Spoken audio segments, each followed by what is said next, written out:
Oh, hi there, folks. Elder Law Care attorney Patrick Kelleher coming to you from elderlawcare.com. Folks, today's question is 6 things you never want to put in your will or your last will and testament. Folks, you may know me as the author of How to Slay the Metaphorical Four-Headed Beast of Estate Planning and Elder Law, which is probate court, the estate death tax, financial creditors and predators, and maybe even that private pay $15,000 per month nursing home or more. And you can pick up a copy of this educational book on Amazon or go to our website, elderlawcare.com. Folks, today's video, 6 things to never put into your will. Okay, let's get started.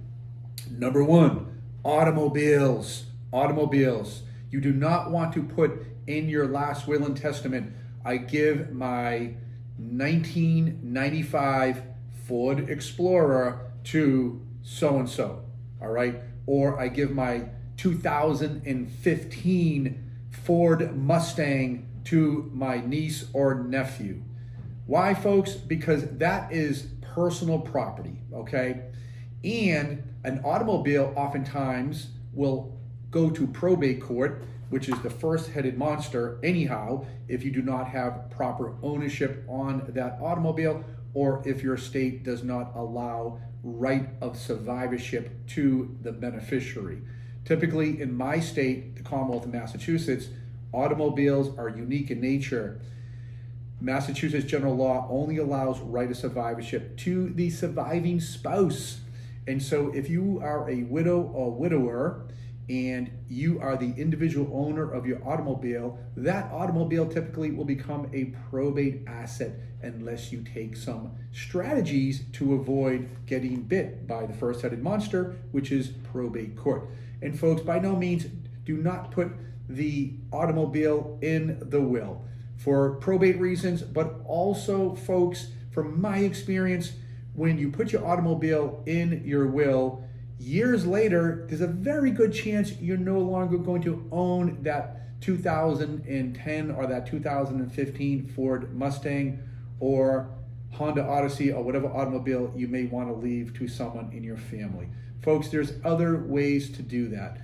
If you have a bill of sale, if you have the title to the automobile and it is paid for, you may be able to transfer that automobile by way of that title, by way of bill of sale, by way of title ownership to that automobile, and hold that in abeyance or escrow until that time comes. That's number 1, folks. Do not put automobiles in your will. Typically does not work for those various reasons. Number 2, folks, funeral arrangements. Never, ever, ever put funeral arrangements in your last will and testament. Why, folks?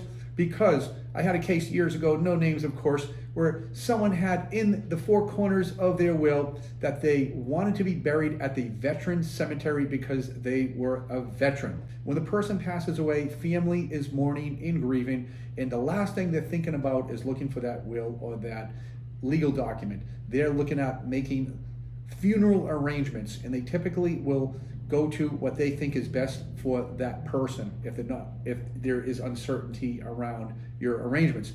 And in this case here, I believe they buried the person at the family funeral plot, which sounded wonderful, but about 2 weeks later, when family had the time to search that person's property and they found the old last will and testament, they saw the instructions that that individual wanted to be buried at the veterans cemetery. Boy, what a conundrum then. What are you going to do? Go back to the original burial site and unearth the body and relocate it? Do you imagine the expense and the stress and trauma around that for the family? So folks, the solution here, do not put funeral instructions in the 4 corners of a will.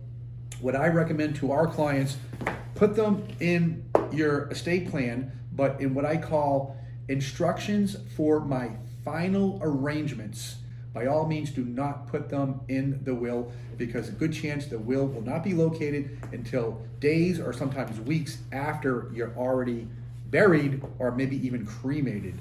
Number 3, folks, similar to the funeral arrangements, never, ever, ever put what they call anatomical gifts or organ donation in your will for the very same reasons. because oftentimes you'll be long gone and buried, service is over, and then they'll find your will and you're articulating, memorializing what your organ donation or what they call anatomical gifts, desires, or intent may be. Folks, from my experience, a better place to put that is in your healthcare documents, in your healthcare proxy, and also a legal document we create called Instructions to My Healthcare Agents. Instructions to My Healthcare Agents. Again, make multiple copies and have a conversation with your spouse, with your children, or whoever your healthcare agents may be. Really, really important to have that communication with them prior to your departure. Have that communication with them when you're alive and well, so when you're alive and not so well, everyone knows what the next steps will be. Folks, number 4, do not put specific assets in your last will and testament. Specific assets that I'm referring to are like life insurance, qualified retirement accounts, like 401ks, IRAs, things of that nature. They have things called a beneficiary designation. I actually had one case years ago, no names of course, where the person passed away. They had a similar clause in their will before they became a client of mine, and they also had a beneficiary designation for their IRA, naming someone completely different. And that person they named completely different was their former spouse. Their former spouse became the beneficiary unintended. So really, really important, folks, not to put those specific assets in your last will and testament. Work with your trust and estate attorney or your elder law attorney to look to name your trust as the beneficiary of those assets. Because when you have your trust named as the beneficiary of those assets, you'll look to avoid probate court.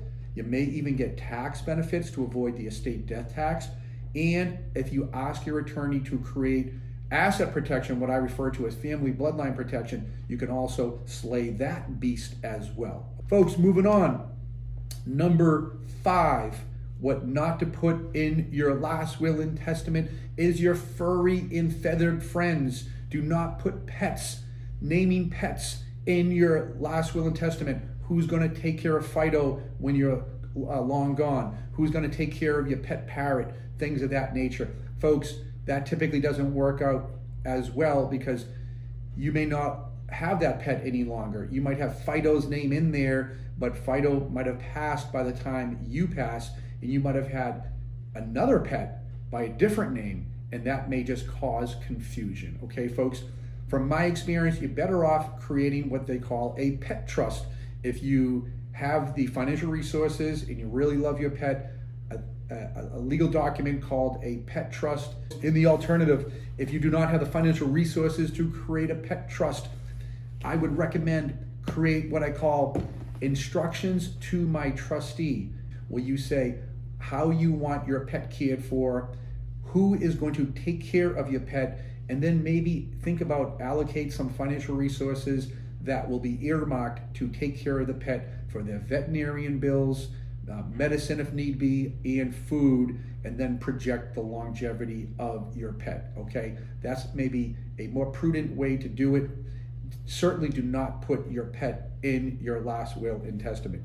And folks, number 6, personal property. Do not put personal property like specific jewelry in your last will and testament.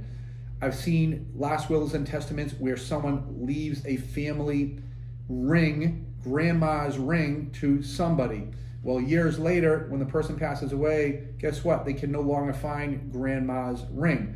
And then it gets into another host of issues like, did that gift lapse or does that continue on? And then it creates sometimes family conflict as well.